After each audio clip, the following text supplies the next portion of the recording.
ശാപത്തി കഥയുരിയാടാൻ വരവേകിടനെ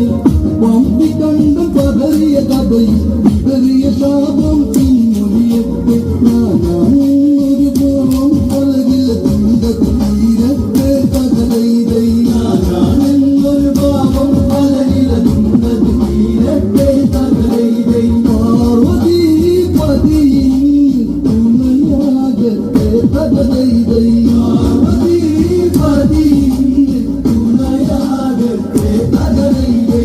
ബ്രഹ്മണി പങ്കി തലകാല് പണ്ടേ പരത്തിയ സുഖ